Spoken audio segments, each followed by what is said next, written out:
We are going to learn how to insult your enemies. Oops! Hey Backbenchers, this is part 3 of Word Power Made Easy, and this video is going to be a little spicy as we are going to learn about how to insult your enemies. So let's learn it from the book now. Hey guys, how are you? Today we are going to learn about how to insult your enemies, which I thought is a very interesting chapter to read. And trust me, these words are very interesting, and I'm sure that you're going to apply them in your real life. And I'm going to read it directly from the book, and you can see it on the slides. So let's begin. Okay, so the first one is slave driver. You make everyone toe the mark, right down to the last centimeter. Your exact, blind, unquestioning obedience demand the strictest conformity to rules, however arbitrary or tyrannical, and will not tolerate the slightest deviation from your orders. You are, in short, the very epitome of the army drill sergeant. Okay, so you are all about discipline and rules. Okay, so you are called a martinet. A martinet. Okay, so the next one is a bootlicker, and this is just the idea, not the word. So you toady to rich or influential people. Now toady means people who try to please the people in authority, and creating to their vanity, flattering their ego. Your personification of the traditional word healer. You out yes the Hollywood yes man. Now many of you maybe don't know what a Hollywood yes man is. A yes man is someone who always agrees to their superiors or leaders, like mostly political leaders. And also you are a hypocrite, and hypocrites are people who say one thing and do the absolute opposite thing. So basically you cultivate people of power or property so that you can curry favor at the opportune moment. So you are a sycophant, not psychopath, sycophant. These are really interesting words, I'm telling you. So the next one is a dabbler. You engage superficially in the pursuit of one of the fine arts like painting, writing, composing, etc. And you do all these things for your own amusements and not to achieve any professional or monetary gains. Your artistic efforts are simply a means of passing time pleasantly. So you are called a dilettante. Now dilettante or dilettante, you can call both. So the next one is battle axe. You are a loud-mouthed, shrewish, turbulent woman. Okay, so you're a woman. So this is referred to a woman only. You are quarrelsome and aggressive, possessing none of those gentle and tender qualities stereotypically associated with femininity. Okay, you are strong-minded, unyielding, sharp-tongued, and dangerous. You can curse like a stevedore and yell like a fishwife, and often do. So you are called a virago. Okay, I think many of the men are going to use this on many women now. This is not cool though. And the next one is super patriot. The next one is super patriot.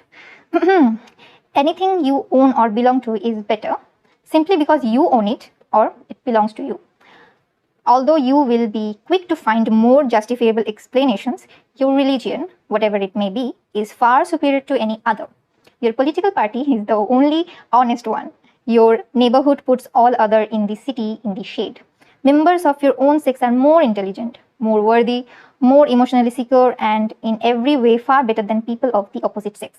Your car is faster, more fun to drive, and gets better gas mileage than any other. So everything is better, and you are exaggeratedly, aggressively, absurdly, and excessively devoted to your own affiliations, and you make no bones about advertising such prejudices. Now, you may be hearing this word for the first time, that you make no bones about. So you make no bones about means you are not sorry about something, or you don't care about something like this. Okay, so this word is very popular, and I'm sure that if you are at the age of 20 for once, at least you have heard or used this word for sure. That is, you are a chauvinist. Next one, fanatic. You have a one-track mind, and when you are riding a particular hobby, you ride it hard. You have such an excessive all-inclusive zeal for one thing that your obsession is almost absurd. You talk, eat, sleep that one thing to the point that you bore everyone to distraction. So you are a monomaniac. Is an attacker. You are violently against established beliefs, traditions, cherished customs, such as stand in the way of reform and progress, and are always based on superstition and irrationality. You weren't there when these were started, and you are not going to conform simply because most unthinking people iconoclast. So you are a iconoclast. Okay, say it again. So you are an iconoclast. So you are an iconoclast. So you are an iconoclast. The next one is a skeptic. There is no God. That's your position, and you are not going to budge from that. So you are an atheist. I think many of us have heard of the atheist. Atheist means someone who has no belief in God, the existence of. Okay, so this belongs to the males. Lascivious, libidinous, lustful, lewd, wanton, immoral, but more important, you promiscuously attempt to satisfy your sexual desires with any woman within your arm's reach. Okay, so these words like lascivious, libidinous, these words are more or less similar to the word lust. So they are kind of so they are like synonyms in a way, not exactly, but somewhat there. So now the revelation, you are called a leecher. I'm sure many of my female viewers are going to use this word heavily from today. So yeah, the last one is now a warrior. It's the idea, not the word. Now you are always sick. Okay, you are always sick, though no doctor can find an organic cause for your ailments. You know you have ulcers, though medical tests show a healthy stomach. You have heart palpitation, but a cardiogram fails to show any abnormality. Your headaches are caused, you are sure of it, that by a rapidly growing brain tumor, yet X-ray shows nothing wrong. These maladies are not imaginary, however, to you they are most real, non-existent as they may be in fact. And as you travel from doctor to doctor, futilely seeking confirmation of your imminent death, you become more and more convinced that you are too weak to go on much longer. Organically, of course, there is nothing the matter with you. Perhaps tension, insecurities, or a need for attention is taking the form of simulated bodily ills. You are called a hypochondriac. As I am reading it, I can think of one very famous person and one of my favorite also. Jennifer Lawrence is also a hypochondriac.